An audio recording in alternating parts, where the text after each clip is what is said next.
যে প্রাণ যে দিল, এত যে গেল, এত যে দিলাম আমরা, তার ফলশ্রুতি কি এই বাংলাদেশ?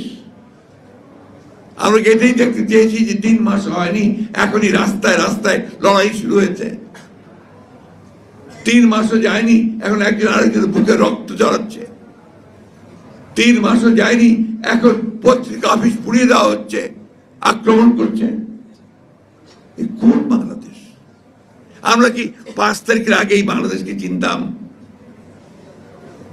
তাহলে আজকে কেন এই ভয়াবহ বিভাজ্যতা? আজকে কেন এই ভয়াবহ হিংসা? আজকে কেন এই ভয়াবহ অস্থিরতা? কোথায় সমস্যাটা? কোথায়? আমি প্রশ্নগুলো আপনাদের সামনে এই জন্য তুলছি যে আপনারা এখানে এই সমাজের শ্রেষ্ঠ লোকগুলো বসে আছেন। আপনার ছাত্র জীবনের শ্রেষ্ঠ ছাত্র ছিলেন, আপনার কর্মজীবনের শ্রেষ্ঠ, আপনারা আমাদের মানুষের কাছে, সাধারণ মানুষের কাছে আপনারা দেবতা, আপনার চিকিৎসক। তাদের সামনে এই প্রশ্নগুলো আমি তুলছি। আর কতই বিভাজন নিয়ে, আর কতই ঘৃণা নিয়ে আমরা বাংলাদেশকে টেনে উপরে তুলবার চেষ্টা করব? বারবার টেনে তোলা হবে, আবার পড়বে ঘৃণা দিয়ে, মিথ্যা দিয়ে, দানবীয় শক্তি দিয়ে, আবার উঠবে, আবার ফেলবে।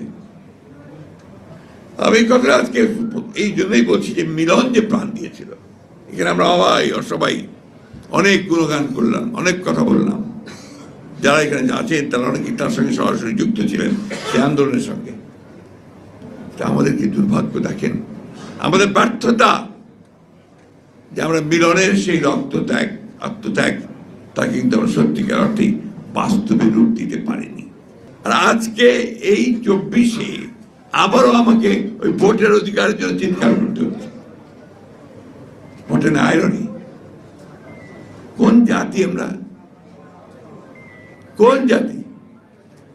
এই কথাগুলো কি আপনারা কখন নিজেকে জিজ্ঞেস করেন? এবার তো সুযোগ এসেছিল সবাই মিলে একসাথে একজোট হয়ে আমরা একটা পরিবর্তন নিয়ে আসি। ছেলেরাও ছিল সামনে, আমরাও ছিলাম, সবাই মিলে তো আমরা পরিবর্তনটা আনার কাজটা করতে পারি। 3টে মাস হয়নি এখনো। এই 3টে মাসের মধ্যেই আমাদের সেই আসল চেহারা বেরিয়ে আসতে শুরু করেছে। এইরকম চেহারা নিয়ে কোনোদিনই সাফল্য অর্জন করা যায় না। যতই বড় বড় কথা বলি, যতই লম্বা লম্বা বক্তৃতা করি, বিশ্বকে এক করার চেষ্টা করি, হয় না। আমার নিজের ঘরেই যদি আপনার সেই বিভাজন থেকে যায়, বিভেদ থেকে যায়, আমি সেটা কখনোই ঠিক করতে পারবো না।